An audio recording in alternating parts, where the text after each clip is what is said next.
Olá, tudo bem? Hoje nós vamos dar continuidade com o vídeo falando sobre as ondas de calor. Por que elas surgem? Quem as deflagra? E nós vamos ver também alguns diagnósticos diferenciais, ou seja, algumas condições e doenças que podem simular as ondas de calor. O que acontece inicialmente para que a menopausa ocorra? Nós falamos sobre isso, ou seja, nós nascemos com uma quantidade tal de ócitos que vai se desgastando naturalmente ao longo da vida. E chega então um determinado ponto em que esse estradiol, que estava em um nível, desce. E assim aparecem as ondas de calor. Mas como é que é isso? Como é que é esse sistema? Esse sistema todo nós ainda não compreendemos, porque ele é complexo.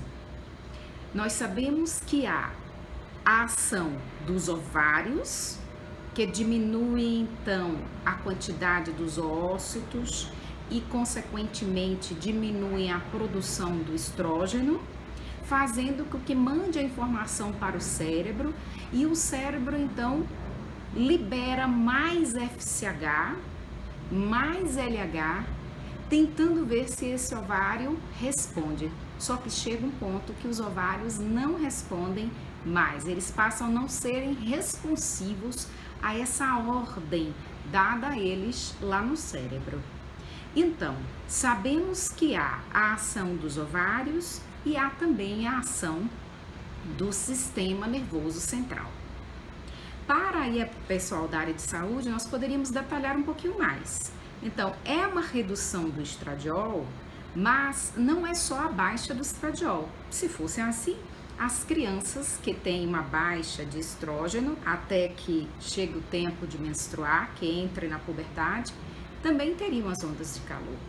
Então, é um mecanismo ainda complexo, mas precisa ver essa queda brusca, digamos assim, na quantidade de estrógenos. Do ponto de vista do sistema nervoso central, há uma região que tem sido implicada, que é o hipotálamo. Então, lá é como se nós tivéssemos um termostato, entre aspas, que controla a temperatura. E aí, nesse período do climatério, e sobretudo na menopausa, esse termostato não vai estar funcionando legal. Então, não consegue manter aquela temperatura ideal, e aí vamos dizer, entre aspas, daí uns curtos circuitos. Faz com que haja, então, a mensagem para que haja uma vasodilatação, que vem as ondas de calor, e depois uma vasoconstrição. Por isso que são chamados de sintomas vasomotores. Também tem sido implicado uma quantidade menor de noradrenalina e de serotonina. Por essa razão que nós verificamos o quanto que as mulheres melhoram quando são introduzidos alguns tipos de antidepressivos, porque tem ação aí na noradrenalina e na serotonina. Por isso também que ao se utilizar um tipo de antihipertensivo, que é a clonidina, que tem uma ação sobre a noradrenalina, também há uma redução dessas ondas de calor.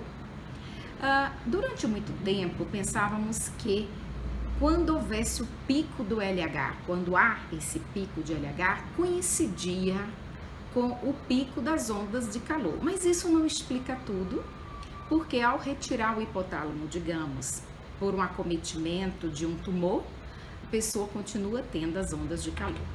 Sendo assim, nós ficamos com essa hipótese de que há a ação, sim, do cérebro, mas tem também a ação dos ovários, essa combinação complexa. Como que a gente faz então o diagnóstico das ondas de calor? Como vimos, elas são ondas bem típicas que vêm sobretudo na parte superior do corpo, subindo então, podendo gerar um rubor facial e depois uma sudorese, que isso leva cerca de 3 até 10 minutos para algumas mulheres, esse tempo maior, essa duração maior. Portanto, elas são muito típicas. Se isso está associado a uma história de mudança, mesmo que sutil, do ciclo menstrual, ou mesmo já ao desaparecimento da menstruação, associada ao fato dessa mulher estar acima de 40 anos, mais claro então fica esse diagnóstico. Algumas mulheres vão perceber essas ondas de calor até abaixo dos 40 anos, como vimos em vídeos anteriores.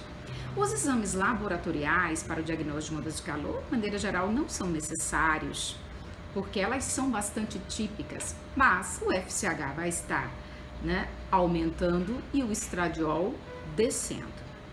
Quanto ao diagnóstico diferencial, nós poderíamos citar algumas situações, algumas condições que podem dar uma sensação de rubor, que podem se assemelhar a essas ondas de calor.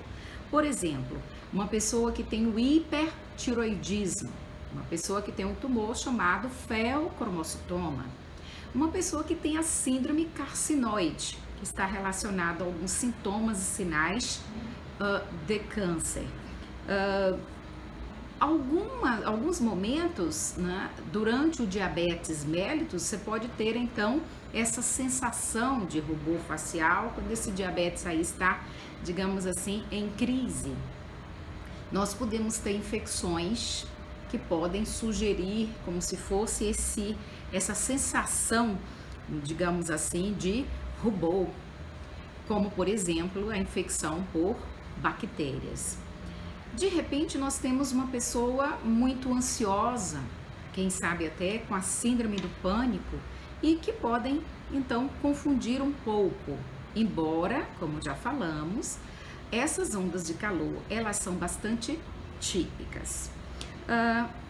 Uma outra questão, poucas mulheres, raramente, então isso vai acontecer, podem ter uma sensação de desmaio, e sempre a gravidez deve ser afastada.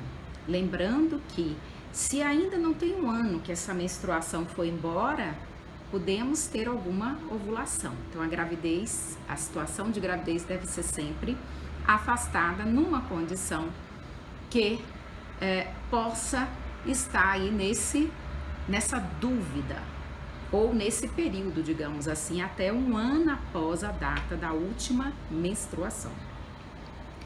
Há algumas situações ou algumas medicações que, como o efeito é exatamente tirar a maior quantidade de estrógeno, como por exemplo nos casos de câncer de mama, então essas mulheres em tratamento do câncer de mama, usando substâncias como o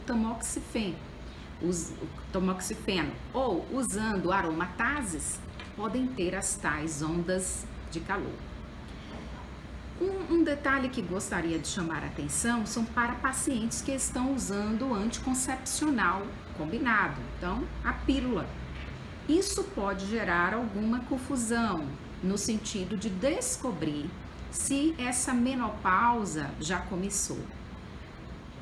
Diria até que certamente o anticoncepcional em determinada faixa etária não é digamos assim, um método de preferência. Mas vamos dizer, você está em uso da pílula, você está em uso do anticoncepcional e aí você fica em dúvida. E é para ficar em dúvida mesmo, porque quando a mulher está sob o uso do anticoncepcional, o que acontece? Vamos dizer, o corpo está governado por ele. Até quando acontece a menstruação, não é na verdade uma menstruação, é um sangramento pela ausência do hormônio naquela pausa.